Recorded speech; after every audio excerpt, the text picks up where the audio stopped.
Turn heads and bring the hype with a custom hype chain from Lotwin. Perfect for youth sports, fantasy football, or just flexing your pride. Go to Lotwin.com, use the promo code TCCPOD for 10% off your order. That's Lotwin.com, promo code TCCPOD for 10% off. Get your custom hype chain and get hype with Lotwin.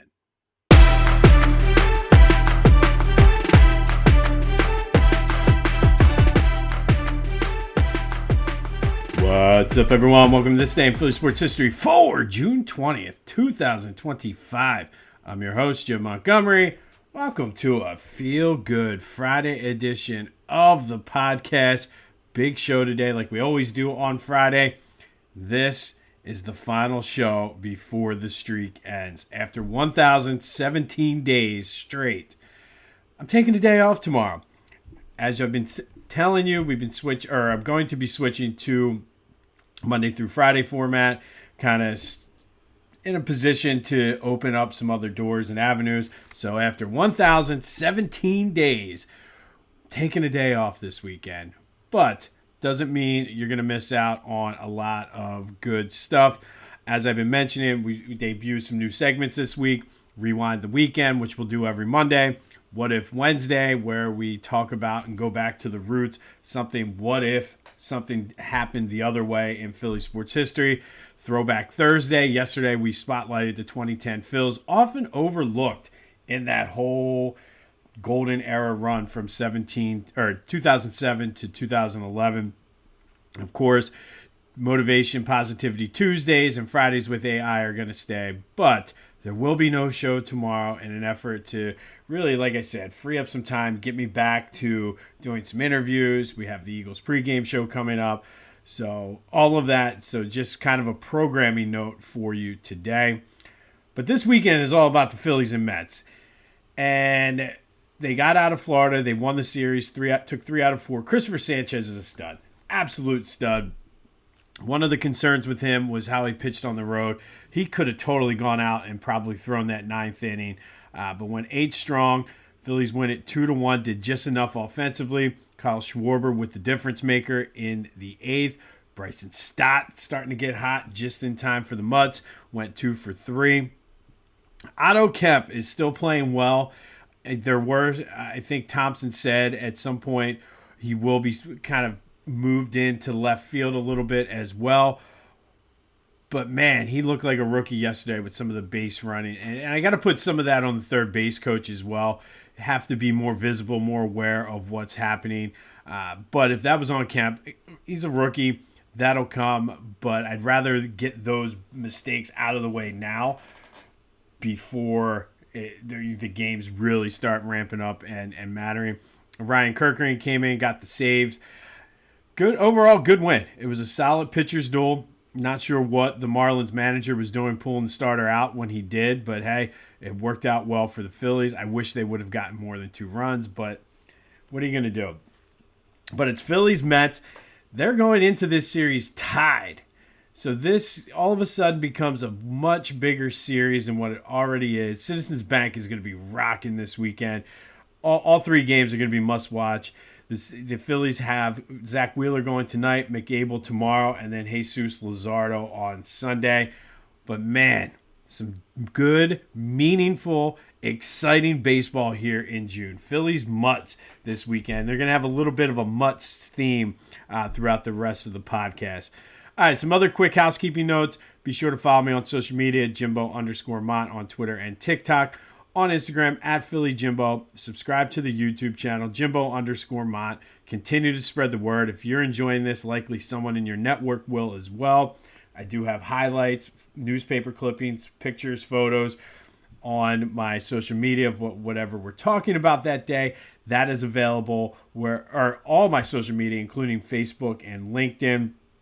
So be sure to check that out. All right, yesterday's trivia question. We talked about the Sixers drafting Charles Barkley with the number 5 pick in the 1984 draft. And that draft was stacked. 5 Hall of Famers, including Charles Barkley, out of that. I asked you, who were the other 4? Hakeem Olajuwon, who went number 1.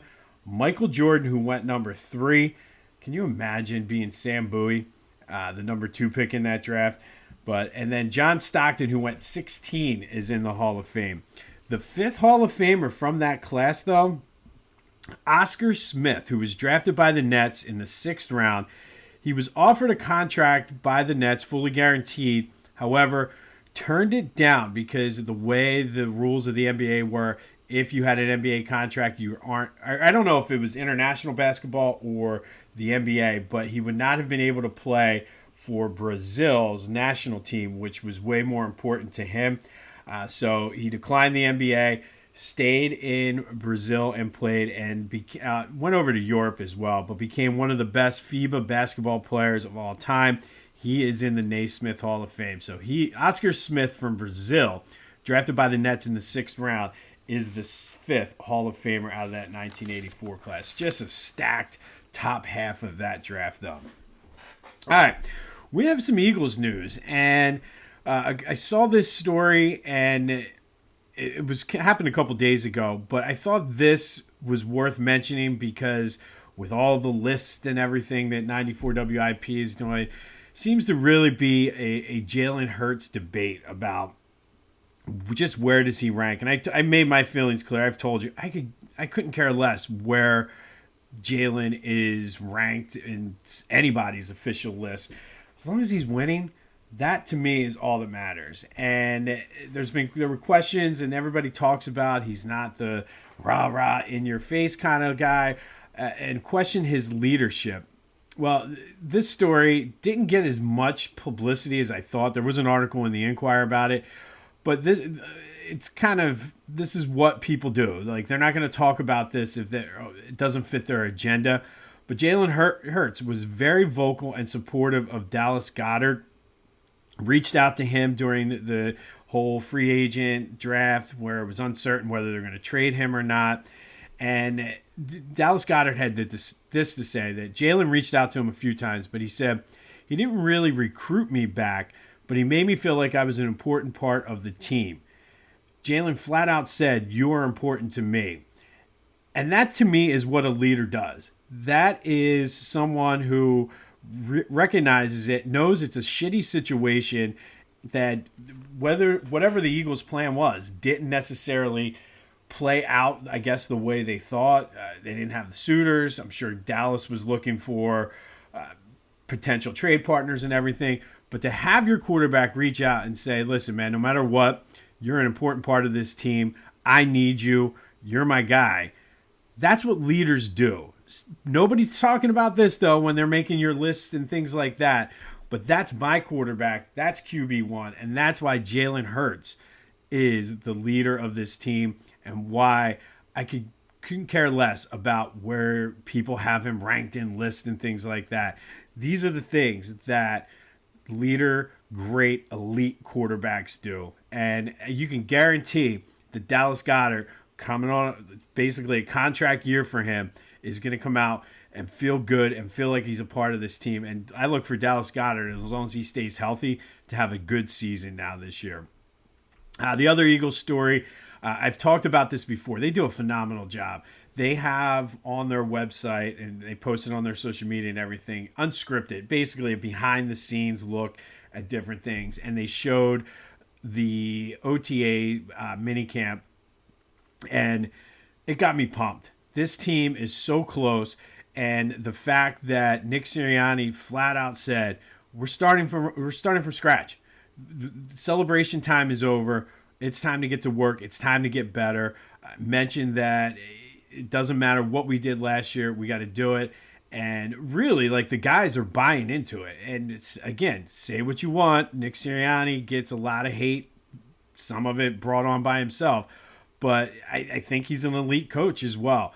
I do think the Eagles have a legitimate shot, but to run it back. But, man, between the way the coach is getting them motivated in June, the fact that Jalen Hurts is going out of his way to talk to Dallas Goedert and make him feel better about just a bet. Like, it's the business of the NFL. It's nobody's fault. But to make him feel better about that, I'm pumped, man. Got a great coach, great quarterback. Sign me up. This day in Philly sports history is proud to be a part of the Clashing Conferences Sports Fan Network, a growing community of diehard fans turning their sports passion into something special. Whether you're looking for unique shows, want to launch your own podcast but don't have the time, or need production services, theclashingconferences.com has everything you need. Explore fan-driven content, become a member, or tap into their media services to level up your brand. That's clashingconferences.com, where fans' voices get heard. All right, June 20th. And I told you we're going to have a Phillies Mets theme here with some of these things. We're going to go back to 1967 today. And first, in 1967, Larry Jackson pitched a one-hitter versus the Mets. Phillies won the game 4-0. It was Jackson's 18th straight win against the Mets. Could not find any kind of proof or stats, and I'm sure there might be some older guys that have done it, but it has to be top 5, top 10 consecutive games winning against the team. He did it while playing for the Cardinals, Cubs, and the Phillies. Now, Larry Jackson is always going to be a footnote in Phillies history, not because of beating the Mets 18 times in a row, but he was acquired along with Bob Bull for John Hernstein, Adolfo Phillips, and Ferguson Jenkins. Whoops. But he did beat the Mets. He was a Mets killer. But on this day, Phillies beat the Mets 4-0. Larry Jackson, a one-hitter, his 18th straight. But Larry is probably more well-known as being one of the guys the Phillies got in the infamous Ferguson Jenkins trade. Again, whoops. All right, 2004. Phillies beat the Royals 8-2. Jim Thome hit 2 home runs. Jimmy Rollins added an inside-the-park home run. It was the first in Citizens Bank Park history. He ended up with 4 inside-the-park home runs for his career. But a little side note here, playing right field for the Royals that day, Matt Stairs, who also hit a home run, and we all know Matt Stairs was one of the greatest home runs in Phillies history. All right, and now we're going to have a couple of Ryan Howard stories. And Ryan took on Mike Schmidt in our greatest individual season tournament yesterday. He won.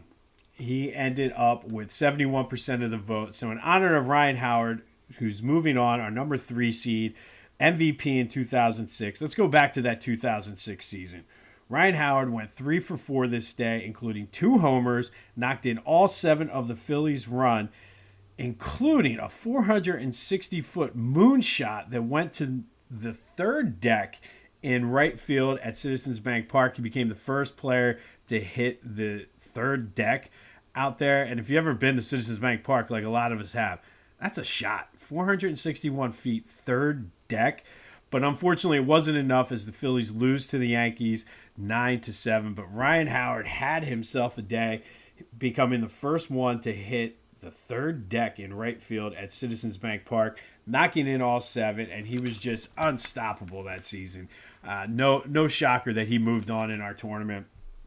And then 2009, Ryan Howard was out of the lineup because he had spent the night before in the hospital with 104 fever. Came to the stadium though, came off the bench as a pinch hitter in the 7th, crushed a 3-run homer to give the Phils a 5-3 lead. Unfortunately, Ryan Madson gave up 2 homers in the 9th as the Phils lose 6-5 to the Orioles. And then after the game, Ryan Howard was back in the hospital again. So left the hospital, came out, hit a pinch hit, 3-run homer to give the Phils the lead, and then went back to the hospital. That's just stuff of legends. And I know everybody talks about, oh, Ryan Howard's not clutch. Comes off the bench after being in the hospital with 104 fever, hits a 3-run homer to give the Phillies the lead, goes back to the hospital. I don't know how much more clutch you can get than that. But Ryan Howard certainly was Superman. It's time for Fridays with AI, where we ask AI to rewrite Philly sports history. Every Friday, only on This Day in Philly Sports History. That's right. It's time for Fridays with AI. And this might be the biggest Fridays with AI that we've had in a while. Fridays with AI is brought to you by Philly Goat. Go to phillygoat.com. Check out all of their Philly sports-based apparel and accessories. I've talked about the rocks glasses, the coolers, slides, golf shirts, you name it. Philly Goat has it. Go rep Philly. Use the promo code Jim Montgomery to take 10% off your order. That's phillygoat.com. promo code Jim Montgomery, and they are our sponsor for Fridays with AI. So the NBA draft is Wednesday. On Monday, we talked about that horrible pre-draft day that the Sixers had when they had traded the number 1 pick and Moses Malone basically for a bunch of crap. And it really sent the Sixers into a tailspin for 10 years. Like they made the playoffs a couple times with Charles Barkley, but they were never really a serious contender, I guess you could say, until Allen Iverson came. So I went to AI this week, and essentially this Fridays with AI, there's 3 different scenarios that could have happened. All 3 of how AI played these out are better than what happened in reality. So let's start with scenario 1. They trade Moses but keep the pick, which probably is highly likely because they were looking to move on from Moses anyway. But Charles Barkley and Brad Daugherty, according to AI, become a formidable like twin towers down low, kind of like the thump and bump that they tried to do with Rick Mahorn and Charles. But they still remain a contender. And you had kind of the end of Dr. J's run. You still had Mo Cheeks. You had a banged up Andrew Toney. But with just those 2 and a lack of shooters, they never really get over the hump. They wouldn't have been good enough to get past the bad boy Pistons and the Bulls of the time. Maybe, though, it changes the way they draft. I feel because it was almost like a curse or a jinx that they traded that number 1 pick. And so maybe that changes the way they draft. But I don't know. I think there was just a ton of bad karma for doing that because they had acquired that pick back in the 70s.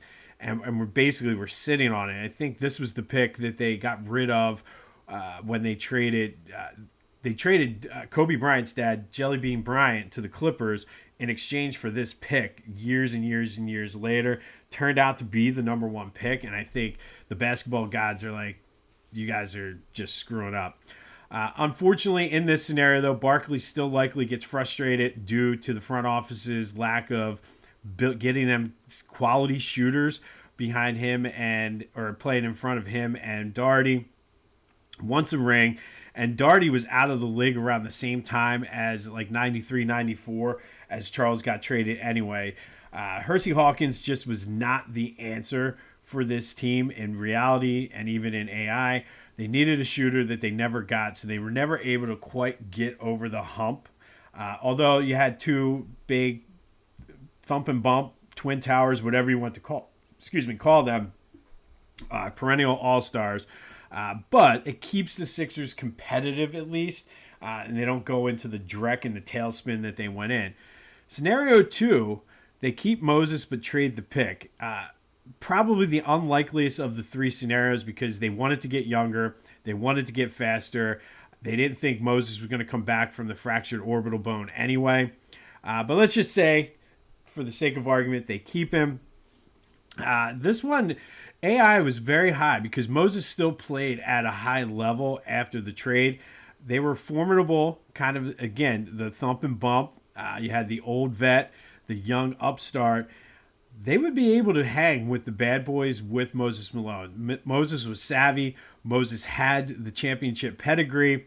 And in 1987-88, AI says they would have taken down the bad boys, got to the finals, and lose in an epic 7-game series.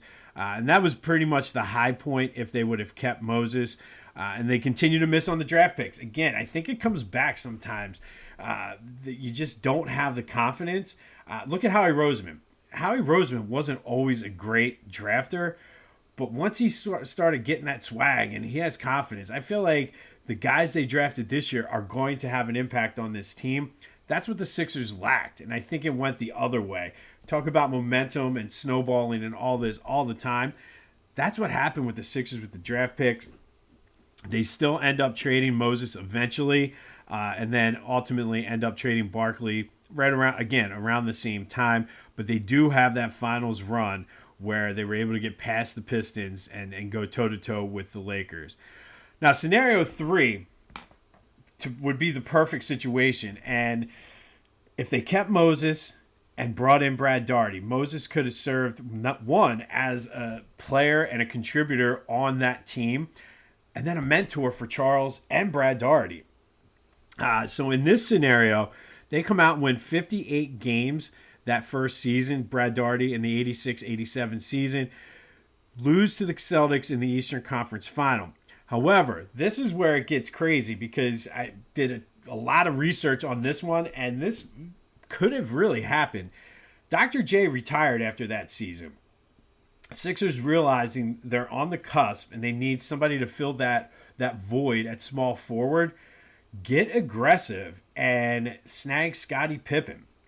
And Scottie went, I believe, 5th in that 87 draft by Seattle, was traded to the Bulls. So there's no doubt in my mind, because the Sixers, by not trading Moses Malone, would have had the draft capital to maybe entice a team like the Supersonics to trade a couple picks. They didn't really have the players, but I looked at it and spent way too much time looking on the potential Scottie Pippen to the Sixers. Very plausible scenario.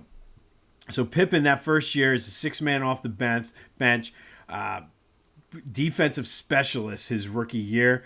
They get back to the finals. Just both the scenarios, they get back to the finals against the Lakers in 87-88, still lose to the Lakers in 7. However, 88-89, all of a sudden you have a big three of Scottie Pippen, Brad Daugherty, and Charles Barkley.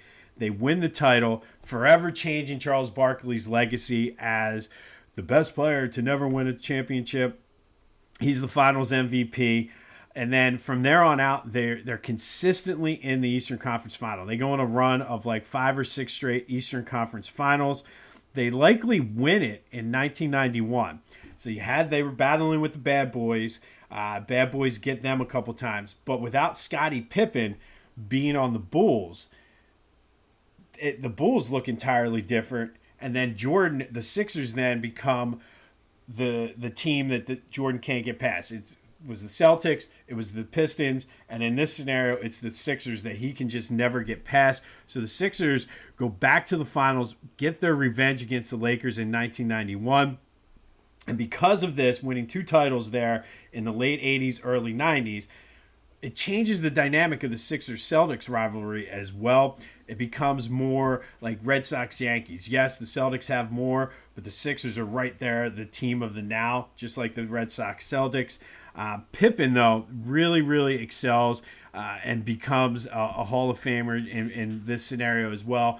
Not playing in Michael Jordan's shadow, but it changes the whole landscape of the NBA. And it's amazing how one, or in this case 2, trades changed the entire landscape of the Eastern Conference in the NBA. Had the Sixers kept that pick and took Brad Daugherty, who was hands down the consensus number 1 pick that year, you see what happens. Sixers win 2 titles. Michael Jordan probably is still the GOAT, but maybe he's more looked at as a LeBron James type GOAT. You never know. It's just an interesting way to look at it. But that is Fridays with AI, brought to you by Philly GOAT. Let me know what you think. I think, like I said, scenario 3 is very plausible.